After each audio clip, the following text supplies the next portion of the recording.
क्यों कह रहे हैं वैसे बात? इससे पहले औरंगजेब पर विवाद चला, उन्माद फैलाने वालों को मेरे यहाँ मेरे गैर मुस्लिम दोस्त सेवैयाँ खाते हैं, मैं उनके यहाँ होली में रमजान में अफ्तार भी करते हैं, मैं उनके यहाँ जाता हूँ। जो गरीब प्रदेश में कमाने के लिए जाता है वो गरीब सिर्फ अपने बाल बच्चों के लिए, अपनी पत्नी के लिए, अपने बेटे के लिए, अपनी माँ के लिए नहीं कमाता, बल्कि वो कमाकर एक राशि केंद्र सरकार को भी टैक्स के रूप में देता है और राज्य सरकार को भी देता है, चाहे एक्सीडेंटल डेथ हो या यूं ही मौत उसकी हो गई हो।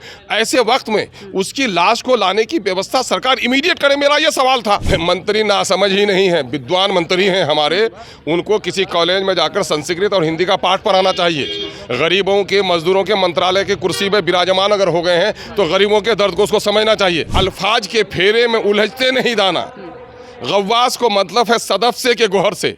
अक्लमंद आदमी शब्दों में उलझता नहीं है, जो काम की बात है वो चुन लेता है। समंदर में जो मोती चुनने जाता है वो सीप को तलाश नहीं करता, मोतियों को तलाश करता है। आज जो है बजट सत्र के दौरान मीम के विधायक अख्तरुल इमाम ने एक सवाल उठाया पलायन को लेकर। उन्होंने कहा कि पलायन करने वाले जो मजदूर है, अगर वो अन्य राज्यों में उनकी मृत्यु हो जाती है तो सरकार को कंपनसेशन देना चाहिए और उनके मृत शरीर को लाकर बिहार में उनके परिजनों को सुपुर्द करना चाहिए। सर, जो आपने सवाल पलायन को लेकर और मजदूरों को लेकर उठाए हैं, उस सवाल पर विवाद छिड़ गया, कह रहे हैं आपको सर समझ में नहीं आ रहा, आप क्या कहें? मंत्री नासमझ ही नहीं है, विद्वान मंत्री हैं हमारे, उनको किसी कॉलेज में जाकर संस्कृत और हिंदी का पाठ पढ़ाना चाहिए। गरीबों के, मजदूरों के मंत्रालय की कुर्सी पे विराजमान अगर हो गए हैं तो गरीबों के दर्द को उसको समझना चाहिए। मेरा साफ मुतालबा ये है कि जो गरीब प्रदेश में कमाने के लिए जाता है वो गरीब सिर्फ अपने बाल बच्चों के लिए, अपनी पत्नी के लिए, अपने बेटे के लिए, अपनी माँ के लिए नहीं कमाता, बल्कि वो कमाकर एक राशि केंद्र सरकार को भी टैक्स के रूप में देता है और राज्य सरकार को भी देता है। और ऐसे वक्त में जब उसकी मृत्यु हो जाती है, चाहे आकस्मिक मृत्यु हो, चाहे उसकी प्राकृतिक मृत्यु हो, चाहे एक्सीडेंटल डेथ हो या यूं ही मौत उसकी हो गई हो, ऐसे वक्त में उसकी लाश को लाने की व्यवस्था सरकार इमीडिएट करे, मेरा ये सवाल था।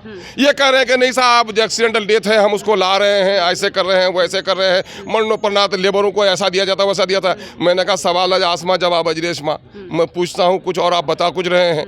और मैंने कहा कि साफ दो शब्दों में आप बताइए कि मजदूरों की लाश को घर पहुंचाने की व्यवस्था आप कर रहे हैं कि नहीं कर रहे हैं। तो मंत्री ने चुप्पी साध ली। ये चुप्पी दरअसल मजदूर विरोधी सरकार की नीति का एक हिस्सा है। सर, होली को लेकर भी सवाल उठ रहा, कहा जा रहा है होली में मुस्लिम समुदाय के लोगों को बाहर नहीं आना चाहिए, दंगे होने के। अरे मैं तो होली खेलने वाले भाइयों के घर में जाता हूँ, पकवान खा के आता हूँ, कौन मुझको रोकेगा? किसमें ये हिम्मत है? तो क्यों कह रहे हैं वैसे बात? इससे पहले औरंगजेब पर विवाद चला, उन्माद फैलाने वालों को मेरे यहाँ मेरे गैर मुस्लिम दोस्त सेवैयाँ खाते हैं, मैं उनके यहाँ होली में रमजान में अफ्तार भी करते हैं, मैं उनके यहाँ जाता हूँ। मेरे पूर्वजों ने यही परंपरा स्थापित की है, हम अपने पूर्वजों के इस पवित्र परंपरा को स्थापित रखेंगे, इसको खत्म करने नहीं देंगे, चाहे उसके लिए कोई बोले।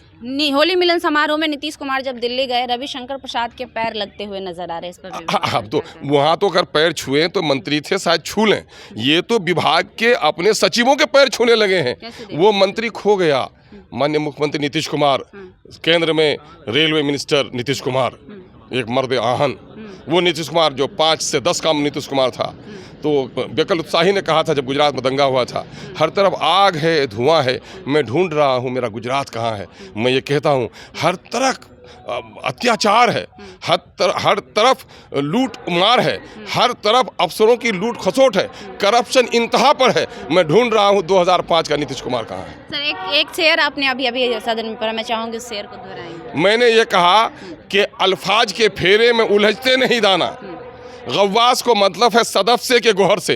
अक्लमंद आदमी शब्दों में उलझता नहीं है, जो काम की बात है वो चुन लेता है। समंदर में जो मोती चुनने जाता है वो सीप को तलाश नहीं करता, मोतियों को तलाश करता है। बहुत शुक्रिया सर। देखिए हमारे साथ मीम विधायक अख्तरुल इमाम थे, इन्होंने कहा कि हमने जो मुद्दा उठाया वो लाजमी है और मजदूर विरोधी सरकार है, ये मजदूरों के लिए नहीं सोचती। बाकी इनकी बातों पर आप क्या प्रतिक्रिया रखते हैं हमें कमेंट बॉक्स में जरूर दीजिएगा।